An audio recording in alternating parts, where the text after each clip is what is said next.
Hello दोस्तों, मेरा नाम है हेमराज और आप देख रहे हैं talk with Hemraj YouTube channel. तो दोस्तों, आपके लिए एक बड़ी खुशखबरी है। इंडिया पोस्ट ऑफिस में postal assistant, sorting assistant, postman और मल्टीटास्किंग स्टाफ यानी एमटीएस की पोस्ट की भर्ती के लिए नोटिफिकेशन जारी कर दिया गया है। यदि आप केवल और केवल 10वीं पास हैं या 12वीं पास हैं तो आप इन पोस्टों के लिए आवेदन कर सकते हैं। तो चलिए दोस्तों, इनके बारे में डिटेल से जान लेते हैं। तो इसके जो फॉर्म है तो 27 जून 2022 से भरना स्टार्ट हो गए हैं और फॉर्म भरने की लास्ट डेट 27 जुलाई 2022 रखी गई है।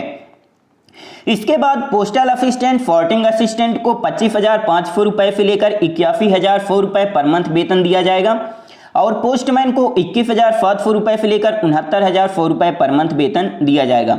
एमटीएस की पोस्ट के लिए यहाँ पास वेतन 18,000 रुपए से लेकर 56,900 रुपए पर मंथ वेतन दिया जाएगा। इसके बाद आपको यहाँ पास डिवीजन वाइज पोस्ट देखने के लिए मिल जाएंगी। तो एक्चुअली ये जो भर्ती निकाली गई है तो असम सर्कल के अंदर ये भर्ती निकाली गई है। तो आप यहाँ पास डिवीजन वाइज पोस्ट चेक कर सकते हैं। टोटल जो पोस्ट निकाली गई है तो 17 पोस्ट निकाली गई हैं। इसके बाद आपको यहाँ पास उम्र देखने के लिए मिल जाएगी। तो यदि आपकी उम्र 18 साल से लेकर 27 साल के बीच में है तो आप इन पोस्टों के लिए आवेदन कर सकते हैं। आपको 3 साल की एज में छूट मिल जाएगी यदि आप ओबीसी कैटेगरी से हैं और 5 साल की एज में छूट मिल जाएगी यदि आप एससी एसटी कैटेगरी से हैं। फिर इसके बाद आपको यहाँ पास देखने के लिए मिल जाएगा एजुकेशनल क्वालिफिकेशन। तो यदि आप पोस्टल असिस्टेंट और सॉर्टिंग असिस्टेंट की पोस्ट के लिए आवेदन कर रहे हैं तो आपको 12वीं पास होना बहुत जरूरी है। इसके बाद यदि आप पोस्टमैन की पोस्ट के लिए आवेदन कर रहे हैं तो 12वीं पास यहाँ पास होना चाहिए और असम बंगाली या बोडो लैंग्वेज का नॉलेज होना आपको बहुत जरूरी है। इसके बाद यदि आप मल्टीटास्किंग स्टाफ की पोस्ट के लिए आवेदन कर रहे हैं तो आपको 10वीं पास होना बहुत जरूरी है और आपको यहाँ पास लोकल लैंग्वेज का नॉलेज होना बहुत जरूरी है।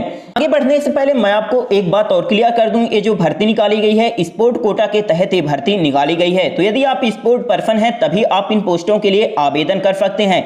यहाँ कोई भी एग्जाम नहीं लिया जाएगा और ना ही कोई इंटरव्यू। आपका यहाँ पास केवल और केवल सिलेक्शन मेरिट लिस्ट के आधार पर होने वाला है। अब ये जो मेरिट लिस्ट है तो कैसे तैयार की जाएगी, तो आपके यहाँ पास एजुकेशनल क्वालिफिकेशन और स्पोर्ट क्वालिफिकेशन के आधार पर यहाँ पास मेरिट लिस्ट तैयार की जाएगी और उसी आधार पर आपका यहाँ पास सिलेक्शन होने वाला है। फिर इसके बाद आपको यहाँ पास एप्लीकेशन फीस देखने के लिए मिल जाएगा। तो यदि आप जनरल ओबीसी या ईडब्ल्यूएफ कैटेगरी से हैं तो आपकी फीस यहाँ 200 रुपए लगेगी और इसके अलावा यदि आप एससी एसटी या महिला कैंडिडेट हैं तो आपकी फीस यहाँ 1 भी रुपए नहीं लगेगी। आप निःशुल्क इन पोस्टों के लिए आवेदन कर सकते हैं। तो दोस्तों, ये रही थोड़ी सी जानकारी। यदि आपको कुछ पूछना है तो आप कमेंट करके पूछ सकते हैं। यदि वीडियो अच्छा लगा हो तो please like share and subscribe करना ना भूलें। आपका बहुत बहुत धन्यवाद।